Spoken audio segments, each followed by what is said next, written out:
Railway station पर फौजी बहू का गरीब ससुराल। ये क्या मानसी, तू अभी तक तैयार नहीं हुई? माँ, आप तो जानती हैं ना, 4 महीने बाद मेरी आर्मी के सिलेक्शन के लिए एग्जाम है। मैं उसी की तैयारी कर रही हूँ। मानसी, तू क्या पागल हो गई है? आज तेरी सगाई है और सगाई वाले दिन कौन सी लड़की पढ़ाई करती है? और तू ये आर्मी का सपना छोड़ दे। ये सब लड़कों के लिए है, ना कि लड़कियों के लिए। तू बस अपनी शादी पर ध्यान दे, समझी? माँ, आप जानती हैं ना, बचपन से मेरा सपना है कि मैं आर्मी में ज्वाइन होकर अपने देश की रक्षा करूं। मुझे इस बात पर और बहस नहीं करनी है। वो लोग आते ही होंगे, तू जल्दी से तैयार हो जा। मानसी बचपन से ही एक आर्मी ऑफिसर बनना चाहती थी, लेकिन मानसी के माता पिता ने मानसी को कभी भी इसके लिए सपोर्ट नहीं किया। मानसी के माता पिता चाहते थे कि मानसी की जल्द से जल्द शादी हो जाए, इसलिए वो मानसी का रिश्ता करण नाम के लड़के से तय कर देते हैं। आज मानसी और करण की सगाई होती है। सगाई होने के 1 महीने बाद ही मानसी और करण की शादी हो जाती है। शादी के बाद मानसी अपना आर्मी ऑफिसर बनने का सपना भूलकर अपनी शादीशुदा जिंदगी की जिम्मेदारियों को संभालती है। लेकिन कहीं न कहीं आज भी मानसी के दिल में आर्मी ऑफिसर बनने की चाहत होती है। इसलिए शादी के बाद भी मानसी अपनी किताबों को अपने साथ लेकर ससुराल आती है। मानसी बहू, बारिश होने वाली है, जा जाकर छत से कपड़े ले आ, वरना सारे कपड़े गीले हो जाएंगे। ये मानसी बहू कहाँ रह गई? कब से आवाज दे रही हूँ, सुन ही नहीं रही है। लगता है मुझे ही कपड़े लाने होंगे।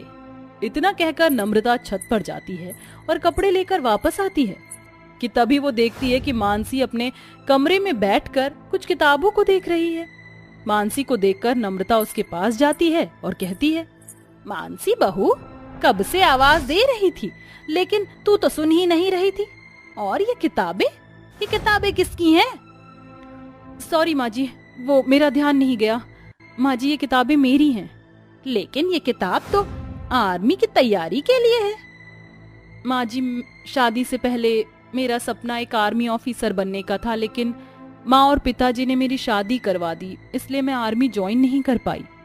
मानसी की बात सुनकर नम्रता को बुरा लगता है, जिसके बाद नम्रता जाकर ये सारी बातें अपने परिवार वालों को बताती है, जिसे सुनकर, अगर हमारी बहू का सपना आर्मी ज्वाइन करने का है तो हम जरूर उसका साथ देंगे। हाँ पिताजी, चाहे हम इसके लिए कितनी भी मेहनत करनी हो, हम मानसी को आर्मी ऑफिसर बनाकर ही रहेंगे। सारा परिवार एक साथ जाकर मानसी को ये सारी बातें बताता है, जिसे सुनकर मानसी बहुत खुश होती है। मानसी का ससुराल एक साधारण परिवार होता है, जिनके पास ज्यादा पैसे तो नहीं होते हैं, लेकिन मानसी का सपना पूरा करने के लिए पूरा परिवार काफी मेहनत करता है, जिससे मानसी अपने एंट्रेंस एग्जाम की तैयारी अच्छे से कर पाती है और अपना एग्जाम भी क्लियर करती है। एग्जाम क्लियर करने के बाद मानसी के ससुराल वाले उसे ट्रेनिंग के लिए भेजते हैं।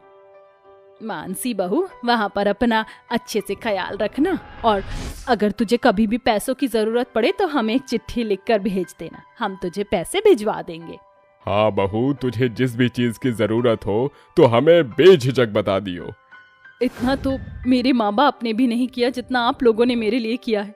मैं आप लोगों का एहसान कभी नहीं भूल सकूंगी। आज आप लोगों की वजह से ही मेरा सपना पूरा होने जा रहा है। मानसी, तो भले ही हमारी बहू है, लेकिन हम तुझे हमेशा अपनी बेटी ही मानते हैं। अपने सास ससुर की बात सुनकर मानसी की आंखों में आंसू आ जाते हैं, जिसके बाद मानसी नम आंखों से अपने ससुराल वालों से विदा लेकर ट्रेन में बैठ जाती है और ट्रेनिंग के लिए निकल जाती है। ऐसे ही समय बीतता रहता है। नम्रता, देखो बहू की चिट्ठी आई है। उसे 80,000 रुपए की जरूरत है। इतने पैसे अब हम कहाँ से लाएंगे? क्या 80,000 रुपए? लेकिन इतने पैसे हम कहाँ से लाएंगे? हमने पहले ही अपने घर की इतनी सारी चीजें बेच दी हैं, अब तो बस हमारे पास ये घर ही बचा है। बहू को पैसे देना भी जरूरी है, क्यों ना हम ये घर गिरवी रख दें।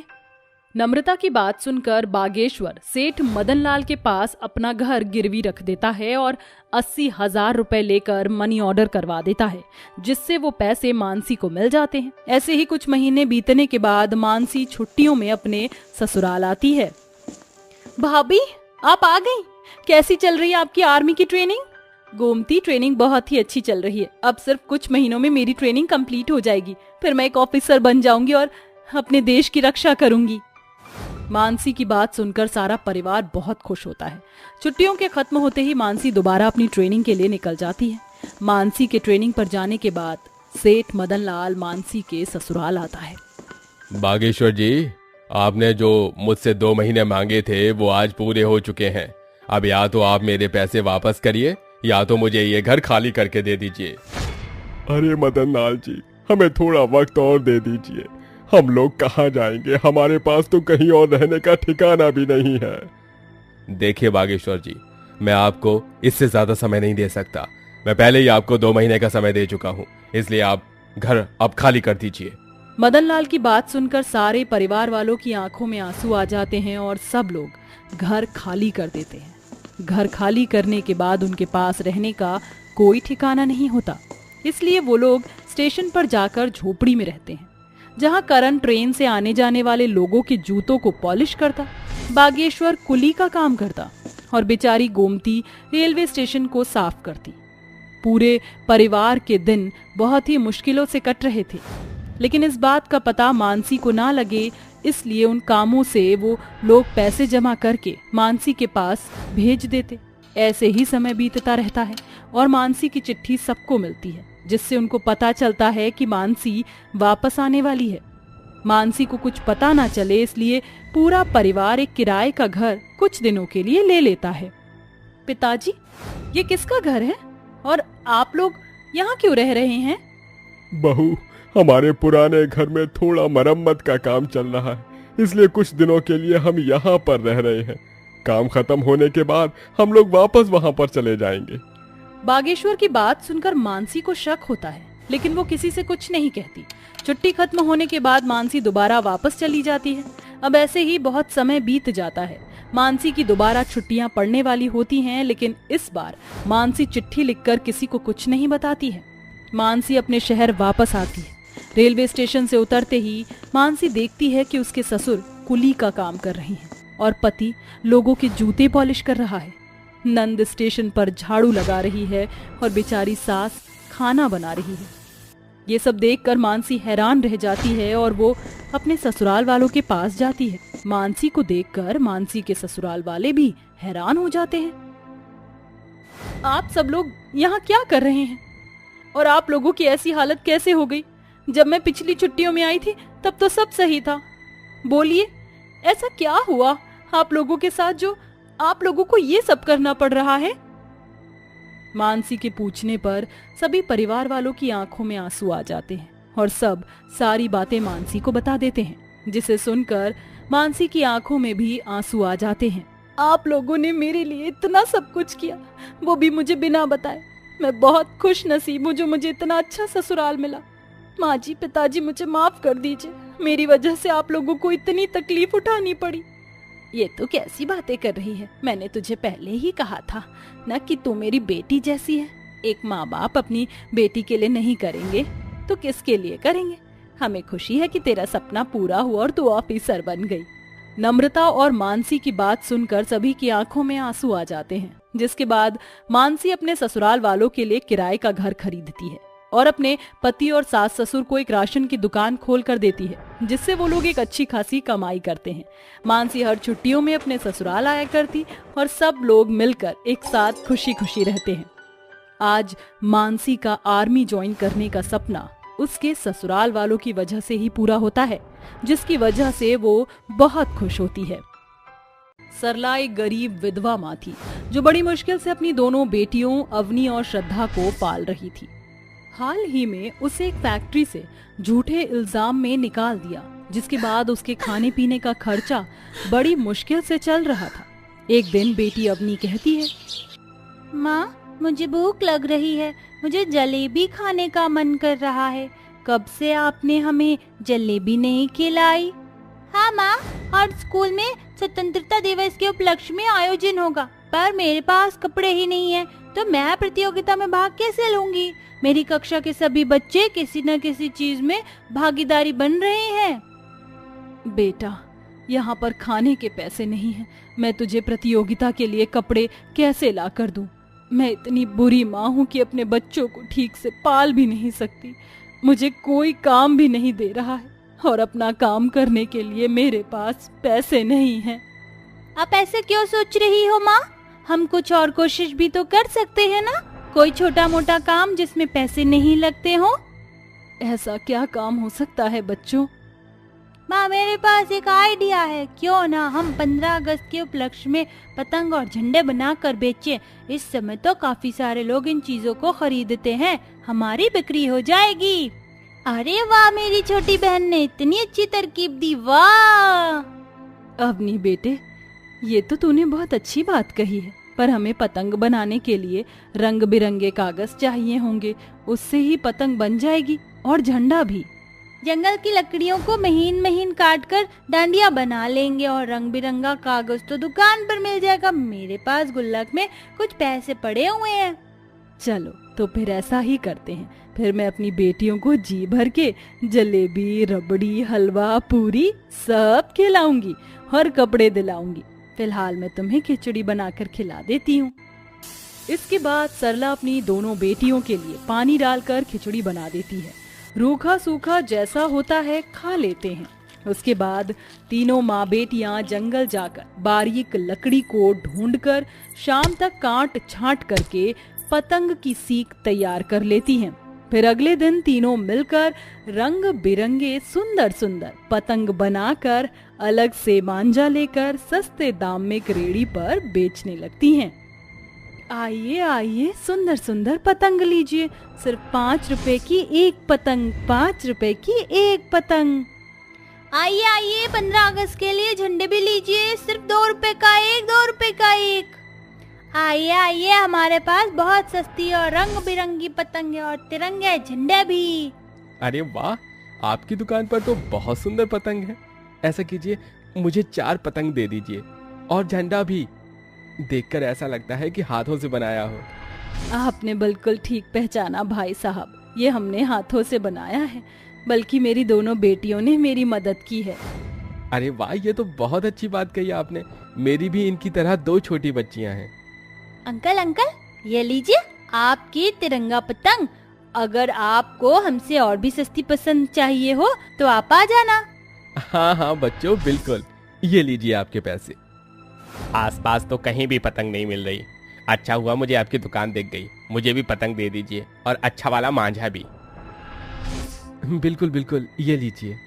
इस तरह गरीब माँ बेटी का पतंग बेचने का व्यापार बहुत अच्छा चलता है और पतंग खत्म होने के बाद वो तीनों रात भर जाग कर और पतंग बनाते हैं। कुछ पैसों से जलेबी, रबड़ी, अच्छे पकवानों का आनंद लेते हैं। वाह माँ, गर्मा गर्म मीठी मीठी जलेबियाँ जुबान पर रखकर घुल गई हैं। बहुत अच्छा लगा खाकर, आप भी खाइए ना। हाँ बेटा, मैं तो खा ही रही हूँ। शुक्रिया माँ, हमें ये अच्छी अच्छी चीज खिलाने के लिए। अब 15 अगस्त आने में 1 हफ्ता और बाकी है। अब तक हमारी और बिक्री हो जाएगी और उसके बाद भी बिक्री होती है। पतंग तो लोग काफी महीनों तक उड़ाते हैं। ये तो है बेटा, पर तुम क्यों शुक्रिया बोल रही हो, जबकि तुम दोनों के पैसों और आइडिया की वजह से हमने ये मुकाम हासिल किया। शुक्रिया तो मुझे तुम दोनों का कहना चाहिए। ओफो, आप दोनों बातें करोगे या खाओगे भी? फिर पतंग बेचने भी तो जाना है। ठीक है ठीक है। खाने पीने के बाद तीनों माँ बेटी पतंग की दुकान पर पहुँच जाती हैं और पतंग बेचने लगती हैं, पर काफी देर से उनके पास कोई पतंग खरीदने नहीं आता। वहीं सामने जग्गी नाम का व्यक्ति प्लास्टिक पन्नी की काफी सुंदर पतंग बेच रहा था। आइए आइए, 10 रुपए की पतंग लीजिए, सुंदर सुंदर पतंग लीजिए। इस औरत की बहुत कमाई हो रही थी ना, अब से मैं भी पतंग को बेचूंगा। अरे भाई साहब, आप तो बहुत महंगी पतंग बेच रहे हैं, क्यों? अरे भैया, पहले पतंग तो देखिए, सुंदर सुंदर और बड़ी बड़ी लेकर आया हूँ, जो बारिश में भी उड़ सकती हैं। और मांझा तो इतना पक्का है कि किसी की भी पतंग को काट दे। अच्छा, तो फिर दे दो। ले लो।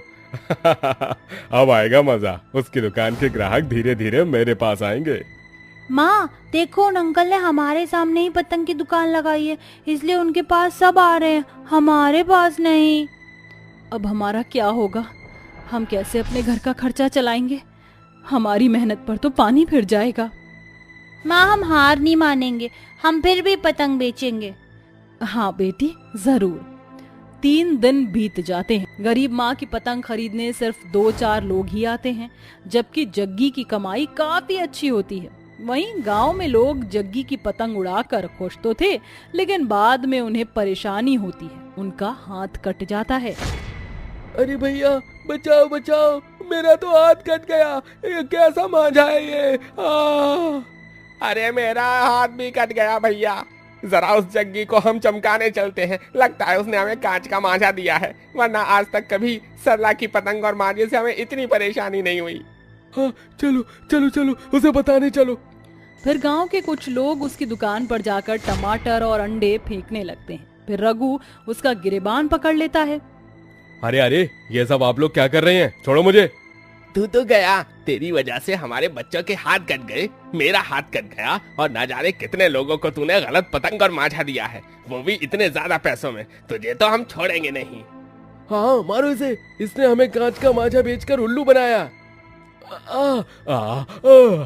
छोड़ो मुझे, छोड़ो मुझे, मुझसे गलती हो गई, माफ कर दो, मैं लालच में आ गया था। अरे तेरे लालच की वजह से कितना गलत हुआ है, अब हम इसकी पतंग कभी नहीं लेंगे। चलो चलो, सरला की पतंग लो चल के। फिर गांव वाले जग्गी को पीट कर उसे सबक सिखाते हैं। सरला के सारे ग्राहक वापस उसके पास एक एक करके आते हैं और देखते ही देखते उसकी दुकान पर भीड़ लग जाती है। माँ देखो, सारे लोग हमारी दुकान की तरफ आ रहे हैं। हाँ माँ, हमारी बिक्री होने वाली है, लगता है भगवान ने हमारी सुन ली। अरे सरला बहन, हमें माफ करना, आपको छोड़कर हमने उस लालची जग्गी की पतंग खरीद ली और अंजाम हमें मिल गया। लेकिन अब हम आपसे ही खरीदेंगे, चलिए हमें सुंदर सुंदर पतंग दे दीजिए। हाँ हाँ बिल्कुल, आइए आइए, सबको पतंग मिलेगी और 4 पतंग पर 1 पतंग फ्री। फिर सरला से सब पतंग खरीदते हैं। देखते ही देखते सस्ती पतंग के बावजूद भी उसकी काफी बिक्री हो जाती है और पतंग खत्म होने पर दोनों बेटियां बैठकर स्वतंत्र सेनानियों की तस्वीर वाली पतंग बनाती हैं, जिससे आकर्षित होकर सब लोग और खरीदते हैं। साथ ही उसके छोटे छोटे तिरंगे भी बिक जाते हैं, जिससे स्वतंत्रता दिवस तक उसकी काफी कमाई होती है और उसकी आर्थिक स्थिति बिल्कुल ठीक हो जाती है और लोग उसकी पतंग उड़ाकर बहुत खुश होते हैं। इस तरह गरीब माँ बेटी को अपने पतंग के व्यापार में काफी सफलता मिलती है। इसी के साथ दोस्तों, आप सबको वंदे मातरम।